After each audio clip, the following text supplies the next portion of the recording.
Muy buenos días. ¿Se ve la presentación? Te veo, Sí, doctor. doctor. Claro. Bueno, en aras del tiempo iremos acelerando el paso. Primero que todo, felicitar al hospital por esta muy interesante actividad. El equipo de trabajo, agradecerles la invitación y para mí un gran honor estar con ustedes y con todos los expositores que aparecen en esta actividad. Vamos a hablar de un tema que de pronto parece infrecuente. Creo que tiene variación de presentación en diferentes sitios. Para nosotros es un escenario relativamente más frecuente de lo habitual. Aún desconocemos el por qué. A pesar de que llevamos muchos años viendo esta patología, realmente no hemos encontrado la explicación por qué, por lo menos la unidad nuestra o Panamá, no sé, mantiene una tasa de o incidencia de presentación un poco más alta.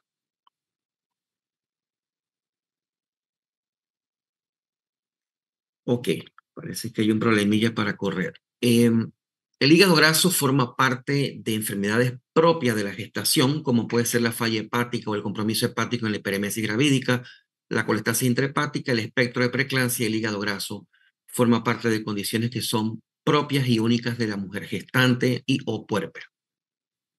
Si bien es cierto, existen los famosos criterios de Swansea para el diagnóstico de hígado graso y establece que 6 de estos puntos elevan la probabilidad de estar enfrente de un hígado graso agudo al embarazo. Realmente me parece que a través del tiempo no me ha sido muy práctico porque es similar, sobre todo al síndrome de Hell, como vamos a ver en el transcurso de la presentación. Existen muchos cuadros respecto al diagnóstico diferencial del hígado graso, e incluso lo veremos en diapositivas posteriores. Vemos cómo incluso está cotejado con la sintomatología de la colestasis intrahepática. La verdad no vemos mucha similitud. Nosotros vemos mucha similitud en un hígado graso moderadamente complicado comparado con una preeclampsia a su vez complicada con HELP y que ese HELP tenga cierto avance, sobre todo el compromiso hepático. Del resto creo que es una condición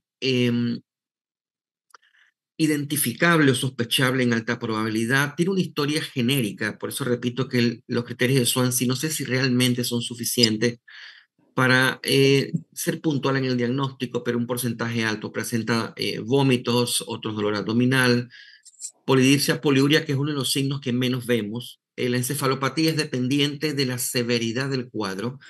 Al pasar del tiempo, hemos obviamente ido aprendiendo y los diagnósticos se han ido haciendo cada vez más tempranos, por tanto la encefalopatía con el tiempo se ha hecho menos frecuente entre las pacientes que ingresamos a la unidad. Sí hay un perfil de bilirrubinas elevados muy por encima del HELP. El HELP rara vez es ictérico, el hígado graso con frecuencia es ictérica la paciente. La hipoglicemia también es un estado terminal final o avanzado de daño hepático, así que muchas veces no esperemos estos estados. Un hígado graso hipoglicémico, pues es un hígado graso, es un hígado, perdón, prácticamente en falla. Azuados elevados, hay una leucocitosis no explicable, pudiera resumirse como inflamatoria, pero realmente no es explicable, pero es interesante ver la persistencia del aumento de glóbulos blancos en estas pacientes. Con frecuencia y ascitis también depende de la severidad o avanzado del cuadro. Hay aumento de las aminotransferasas, hiperamonemia que está asociado obviamente a la encefalopatía y al estado del buen momento en que es captado el paciente. Insuficiencia renal para nosotros es casi sine qua non, para nosotros es un síndrome hepatorrenal, como vamos a ver ahora para literatura europea como una publicación inglesa. La incidencia de daño renal en este escenario es bastante infrecuente, creo que es un 16%, ahora lo corroboramos. La coagulopatía es importante, sobre todo el compromiso de la antitrombina 3, y en caso de biopsia, que lo cual también se ha hecho infrecuente, nosotros biopsiamos hígados grasos muy al inicio, estamos hablando de los años 98, 99, 2000. Posteriormente, la identificación clínica lo hace innecesario. Si revisamos la literatura en la década de los 90, esta patología aparecía prácticamente publicada en revistas como Gastroenterology. Después del año 2000 aparecen las publicaciones ya en el escenario, en la plataforma obstétrica, y obviamente durante ese periodo hubo una necesidad de biopsiar el hígado, a pesar de que eran pacientes coagulopáticos, para documentar e ir aprendiendo sobre estos pacientes. Esta práctica, aunque sea un criterio de Swansea, es una práctica que se ha ido abandonando. Como les dije, pues esto es una sintomatología o una cantidad de signos que son presentes prácticamente en cualquier hepatopatía, hasta infecciosas virales.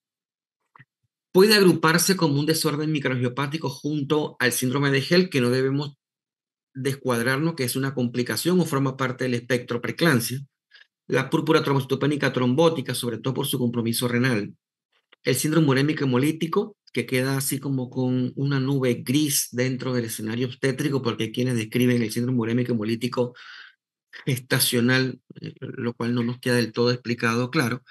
Paciente con exacerbación lúpica, ahí el hígado graso hace aparición si queremos agruparlo como una microangiopatía. Como decía, hay un diagnóstico diferencial, la verdad que puede ser clínico. La hiperemesis gravídica, entre comillas, y repito, esto aparece en la literatura, sí, pero todos sabemos que la hiperemesis gravídica en su mayoría, vamos a hablar del primer trimestre, un porcentaje menor son pacientes que su hiperemesis llega al tercer trimestre, se estima entre un 10 y un 20%, pero lo habitual es que estemos frente a un paciente de primer trimestre versus un hígado graso que es un paciente en tercer trimestre. Síndrome HELLP, moderada o severamente complicado. La colestasis intrahepática está en la lista, como les dije, pero realmente la colestasis fuera del prurito y de la ictericia realmente no produce ni coagulopatía ni ninguna de las otras complicaciones propias del hígado graso. Desde etapas tempranas, obviamente, esta era una era histopatológica. Si revisamos la literatura, sobre todo pues, en el campo nuestro obstétrico, en esta época, años 30, 40, 50, había mucha publicación, tanto anatomopatológica como al microscopio, porque era la forma de explicar las enfermedades en la época. No había una ciencia molecular, no había una ciencia del endotelio, no había una ciencia microscópica. Esto fue definido como una infiltración grasa microvesicular de los hepatocitos que tiene sus diferencias con el síndrome HELLP. Parece una complicación rara, potencialmente letal. Se estima en diferentes publicaciones entre 1 en casi 7.000 a 1 en 13.000 nacimientos. Un estudio más reciente del Reino Unido, como les mencioné, esta publicación es importante, NICE, porque tiene 57 casos, creo que es la casuística al momento más alta. Lo que sí es diferencia es que es una recopilación de 229 centros obstétricos. Y esta estadística estableció un hígado graso por cada 20.000 embarazos. La publicación holandesa habla de 3.2 casos por cada 100.000 nacimientos, lo que sí ve en estas latitudes, específicamente en esta publicación, una infrecuencia de esta entidad. Parece ser más frecuente en nulíparas, también es más frecuente en pacientes con embarazos múltiples, gemelos o triples. La sintomatología típica habitual en tercer trimestre y Hola, cuando el entiendo. feto es varón, sobre todo con un defecto de, como vamos a ver ahora, cadenas largas de ácidos grasos igual a la madre, esto detona la enfermedad materna con mucha mayor severidad y mucha mayor frecuencia. Más del 70%, más del 75% de las pacientes que tienen síntomas floridos y profundos de hígado graso, su feto es varón. Como les decía, hay una descripción clásica, más bien no universal de todos los casos. Hay un defecto en la función enzimática mitocondrial con una deficiencia en cadenas largas de hidroxiacilcoenzima A deshidrogenasa. Esta es una publicación clásica del New England y que se tomó como un hallazgo importante para explicar la etiología del hígado graso, más sin embargo, todas las pacientes que tienen manifestaciones clínicas de hígado graso no son explicables por este fenómeno. Y esta deficiencia de esta enzima impide una beta-oxidación de ácidos grasos a nivel mitocondrial y se da el efecto hepático en la paciente. Como les decía, esta publicación explicó en su momento un 19% de los casos, más sin embargo fue un hallazgo atractivo. Como les decía, cuando el feto tiene la deficiencia, hasta un 80% de las madres desarrollan enfermedad hepática. A la inversa, puede ocurrir también que estas mujeres que tienen identificado un defecto de oxidación de ácidos grasos, lo cual obviamente no se hace en forma rutinaria. Estas son pacientes, por ejemplo, que tienen antecedentes de un hígado graso o el embarazo, deben ir a genética posteriormente. Si se les detecta un defecto de oxidación de ácidos grasos o se detecta por el estudio de alguna otra condición, esto puede generar en una mujer no gestante un 16% de compromiso de hígado asociado a fenómenos como hígados grasos, no agudo del embarazo, pero sí una infiltración grasa. Puede generar hasta cirrosis y complicaciones hepáticas crónicas en pacientes con este defecto, siendo no gestantes. Un estudio sobre evaluación genética de los fetos y la expresión clínica en su madre encontró defectos interesantes en cadenas largas y cortas de ácidos grasos, mutaciones a diferentes niveles y manifestaciones de maternas como hígado graso o el embarazo y síndrome GEL. Fíjense que con mucho cuidado y madurez hay que entender que por lo menos desde el punto de vista molecular existe una familiaridad entre la preeclampsia y la expresión HELP y el hígado graso o el embarazo. Quizás haya diferentes defectos, haya defectos en cadenas largas en uno, en cadenas cortas en otro, pero hay una similitud a nivel molecular. Y esto lo digo con respeto porque en la década de los 90 y 2000 se creyó que clínicamente el hígado graso formaba parte del espectro preclántico. Eso clínicamente terminó divorciándose porque la fisiopatología, que era una plática que iniciaba el módulo de hoy, que probablemente la escuchemos a continuación sobre la fisiopatología de preeclampsia, no es tan similar su conducta con el hígado graso, más, sin embargo, explico a nivel molecular, parece ser que sí hay algo de correlación a nivel de cadenas de eh, ácidos grasos.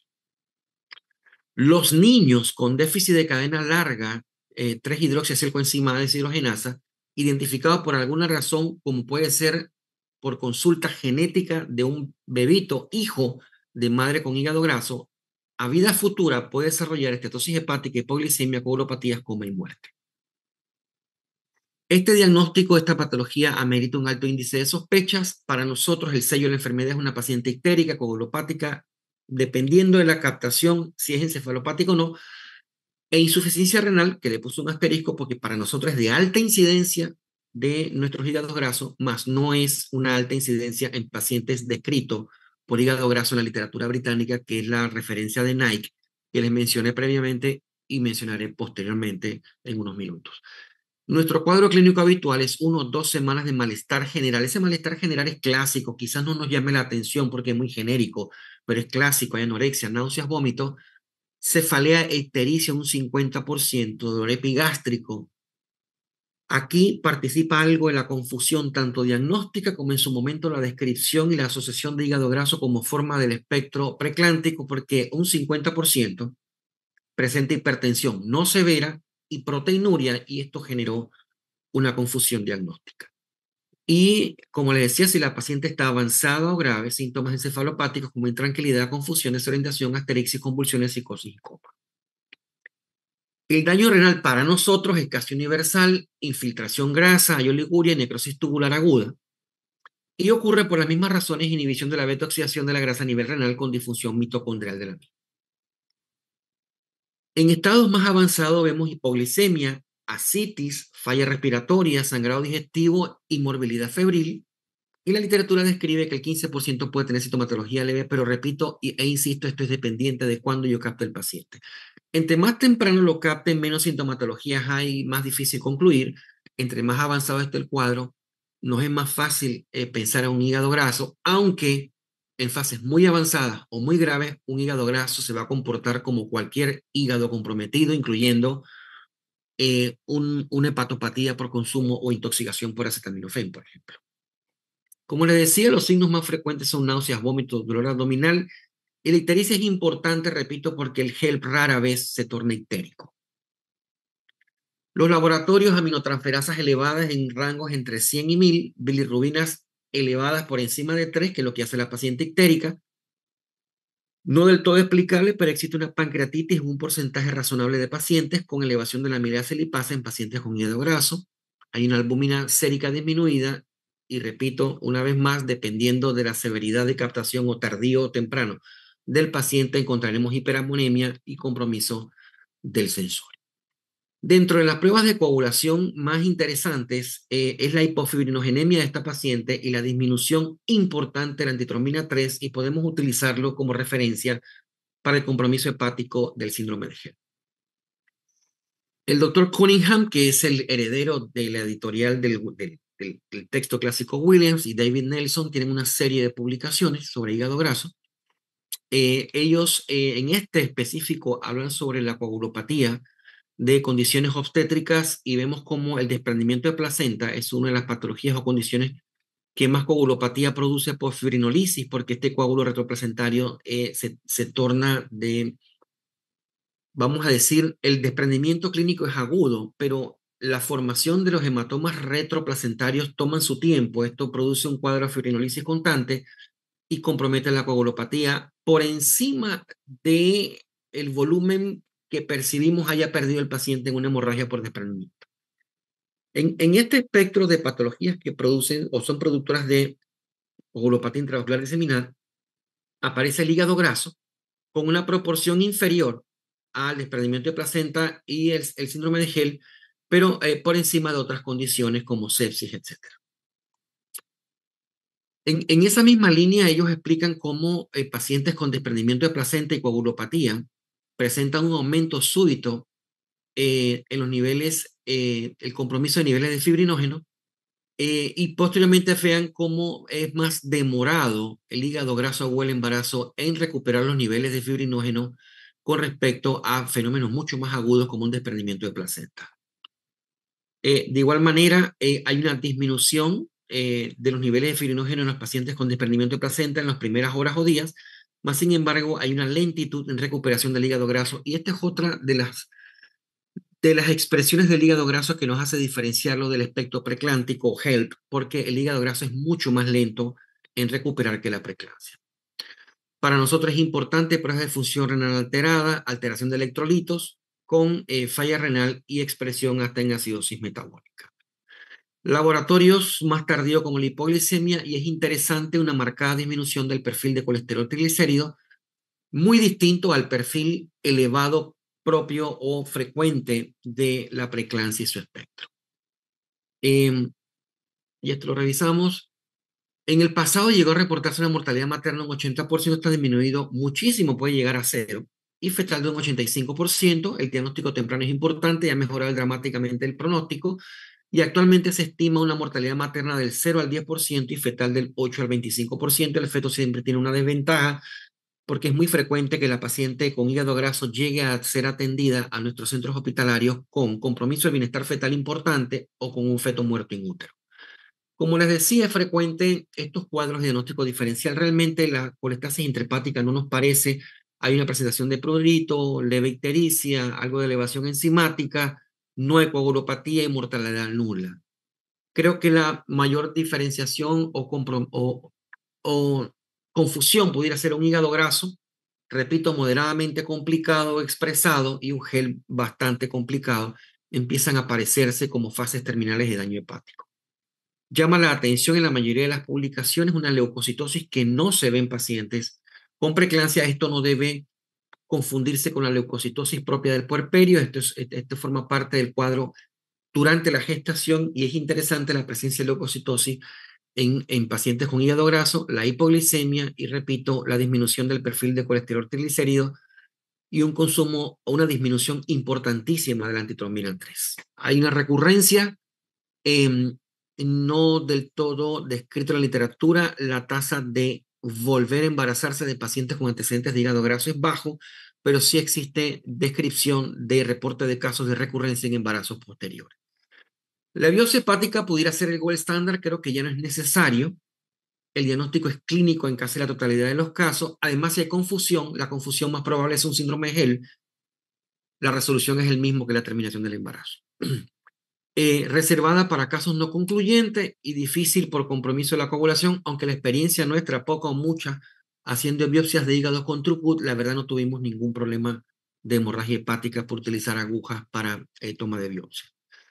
Histopatológicamente, el hígado graso tiene un citoplasma del hepatocito distendido con vacuolas finas, con apariencia espumosa. El HELP síndrome, que a su vez recordemos es una preclántica, son depósitos periportales de fibrina y necrosis celular hemorrágica, así que este comportamiento o esta característica a nivel de microscopio es diferente. Como requisito descartar hepatitis viral, existen publicaciones que establecen que los estudios diagnósticos de imágenes pudieran ser de ayuda para la descripción del hígado. La verdad, los resultados no son tan promisorios como algunos autores establecen. La concordancia con el diagnóstico final, el ultrasonido apenas es de un 25%, la tomografía de un 50% y la resonancia cero. Así que probablemente no haya necesidad de estudios, salvo que usted quiera descartar otra patología que explique los síntomas del paciente. Como decíamos, el escenario habitual es una paciente embarazada en segundo o tercer trimestre, ictericia, náuseas, vómitos, malestar general, un consumo o una disminución importante de la antitrombina 3, insuficiencia renal, hipoglicemia, hiperamonemia y por ende síntomas neurológicos. Ya dijimos que la muerte materna ha disminuido en forma importante. Nosotros tenemos ya muchos años de no tener una muerte materna por hígado graso. Se asocia con muerte, hemorragia postparto por la coagulopatía, sepsis, síndrome de respiratorio del adulto, falla renal, hipoglicemia refractaria, CID, pancreatitis, diabetes insípida.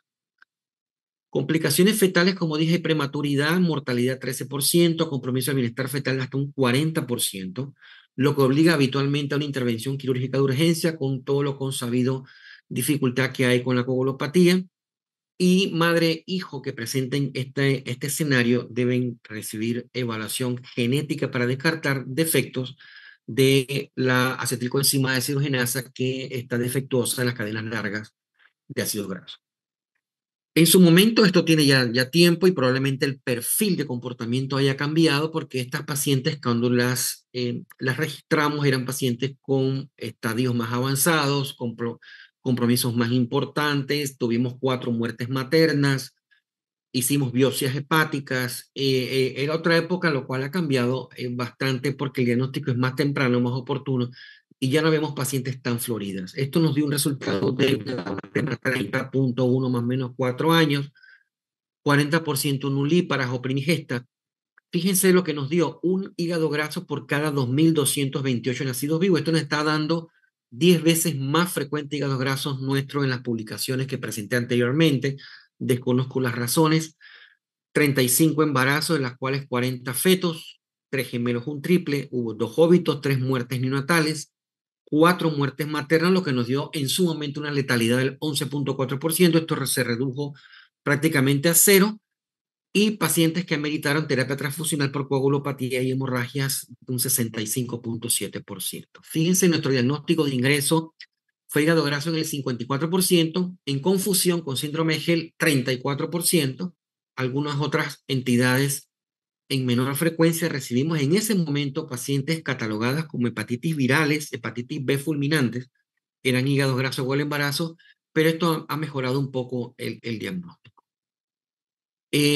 Para nosotros se nos presentó hipoglicemia, fíjense, un 94% e insuficiencia renal de un 94%. Repito, esto es dependiente de la severidad con que encontremos las pacientes o consulten las pacientes. Y repito, tuvimos 4 muertes maternas. Aquí en este trabajo hicimos la comparación del estudio de Nike, recordando que son 57 casos de 229 centros y estos 35 casos nuestros fueron de nuestra única unidad. Y vemos la diferencia, por ejemplo, la literatura británica registra un 14% de compromiso renal y para nosotros representó un 94%. El manejo es de soporte, admitir a una UCI de soporte obstétrico de preferencia, interrupción del embarazo, no hay una preferencia ni ventaja si es cesárea o parto, lo que decida la condición obstétrica, si hay compromiso fetal o no, si hay coagulopatía o no, revertirla, llevarla a parto, si hay un compromiso importante del bienestar fetal, pues nos veremos abocados a una cesárea urgente, pero no hay un beneficio del hígado graso respecto a la ruta de nacimiento. 60% del líquido amniótico es meconial, y puede incluso haber compromiso fetal súbito, a pesar de tener una paciente en labor con un buen comportamiento cardiotocográfico, podemos tener eventos súbitos. Como dije, las diferentes publicaciones, Knight, Barber y Fessenmeyer, no encuentran un beneficio de la cesárea por encima del parto en estos pacientes. La hipoglicemia, pues reemplazo con bolos o infusiones de destrosaldías al 25%, para mantener una glicemia arriba de 60 miligramos por decilitro. Si la paciente tiene vía oral patente, excluir la proteína, y ya sabemos que estas maniobras para vaciar colon no son beneficiosas en hepatopatías agudas, y esto queda para compromiso de hepatopatías crónicas, así que este tratamiento en su momento salió como intervención recomendable. Corregir anormalidades de la coagulación, si tengo una anomalía coagulopática severa, si hay hemorragias clínicas o si la paciente va a ser abogada de un procedimiento o cirugía como cesárea, colocación de catéteres en la unidad de terapia intensiva. Esto transfusional, pues ya lo sabemos. La profilaxis para sangrado de vías digestivas es importantísimo. La recomendación de primera línea es sucralfato. Los bloqueadores H2 producen translocación bacteriana. Las pacientes con hígado graso producen un cuadro, pueden producir cuadros sépticos por peritonitis primaria y translocación bacteriana de este cuadro. Y estas pacientes se hacen sépticas por el hecho de tener este defecto. Y es importante no agregarle translocación bacteriana, lo cual se ve en bloqueadores H2, e incluso en inhibidores de bomba de protones se habla de una colonización por Clostridium. Así que debemos ser respetuosos y ser vigilantes de las pacientes que empiezan a infectarse. Lo digo así porque es raro una paciente que ingresa con hígado graso y que termine en un estado infeccioso séptico. A veces no lo comprendemos, a veces la sepsis llega a generar la confusión diagnóstica de estos pacientes y son hígados grasos que tienen procesos infecciosos que se inician a nivel intraabdominal. Algunas literaturas han reportado plasmaféresis, la verdad nosotros no hemos visto la necesidad de realizar esto. No sé si lo hacen por refractariedad del cuadro. Existen, repito, un par de reportes de casos. La verdad, nosotros no hemos utilizado plasmaféresis en estos pacientes. Como les mencionaba, en algún momento se planteó el uso profiláctico de antibióticos con toda la dinámica y evidencia nueva sobre el uso no de antibióticos, sobre todo profiláctico. La preferencia es no generar resistencias bacterianas y en este momento el uso de antibióticos está cuando documentemos un foco o una situación infecciosa en el escenario de un hígado graso o el embarazo.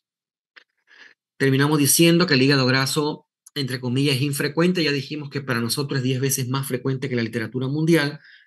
Se asocia con una significativa morbilidad y un riesgo potencial de muerte. El diagnóstico debiera ser temprano y el manejo oportuno son la defensa contra la mortalidad de esta entidad y el tratamiento definitivo es la interrupción del embarazo. Aunque su recuperación posterior a esta terminación es llamativamente más lento que el síndrome preeclámptico. Muchas gracias. El doctor Carlos está en la sala. Hay algunas preguntas que han hecho dirigidas a la presentación que el doctor ha hecho. Quizás podemos ir conversando eso, doctor de la Peña. A ver, También para mí mejor. claro. Doctor Montúfar, una cosa que yo quería preguntarle es cierto de que los hígados grasos agudos del embarazo son poco frecuentes. En nuestra estadística es mucho menos frecuente de la que usted nos ha mostrado. Sin embargo, hay algunas cosas curiosas con el hígado graso agudo del embarazo, porque a veces se enmascara con el síndrome Gel. De hecho, por ejemplo, a los que hemos leído el relato de Lois Weinstein, digamos, el caso clínico que motivó después la creación del acrónimo que ahora conocemos como GEL, era un paciente con GEL, pero con un hígado graso agudo del embarazo y muere por falla hepática la paciente. Entonces, hemos parecido que también hubiera alguna conexión o en todo caso digamos, una transposición con el síndrome GEL que a veces hace difícil su diagnóstico. Obviamente nosotros tenemos, si estamos conscientes que acá en la maternidad probablemente estamos subdiagnosticando hígado graso, ¿no? Debemos tener más casos probablemente, ¿no? Yo creo que hay un subdiagnóstico porque lo he palpado en otros sitios. Mm. Respecto a la convivencia de los dos, me parece difícil. Me parece, yo no veo cómo diferenciar o cómo establecer que yo tengo un hígado graso y además tengo una preeclampsia, porque quieren perder de vista que el HELP es una preeclampsia. Así es. Este es un problema con la clasificación del GEL y su nomenclatura, perdón, de la preeclampsia y su nomenclatura que en otro momento pudiéramos hacer un gran debate. Hay cosas que pues yo no, mi opinión no importa, pero hay cosas que yo no comparto. Por ejemplo, no existe el lupus leve. Entonces existe la preeclampsia, punto. No, ¿por qué leve y severa? ¿Por qué algunas complicaciones tienen nombre, HELP? Otras no, edema agudo de pulmón. Eclampsia tiene nombre, ruptura hepática no. Y creo que la necesidad de la triada del HELP, que como usted dice, Luis Weinstein hace en la década de los 50, lo cual me parece interesante porque eso es construir sobre la nada, eso es opinar sobre un vacío. y me parece muy importante ese aporte, que de hecho son 3 casos que él publica en New England. Creo, mi parecer es que para él era importante agrupar y entender que una triada tenía más muerte. Hoy, para usted es cotidiano saber que una falla multiorgánica sostenida por X tiempo genera tal letalidad. Que usted sabe que hipotermia, hipotensión y oliguria por 24 horas eleva la mortalidad. Entonces, para usted es normal hablar de falla multiorgánica. En el tiempo de Pritchard no era habitual este concepto de falla orgánica múltiple. Así que para el artículo original de Pritchard en el 55, 54, 56, 54 fue.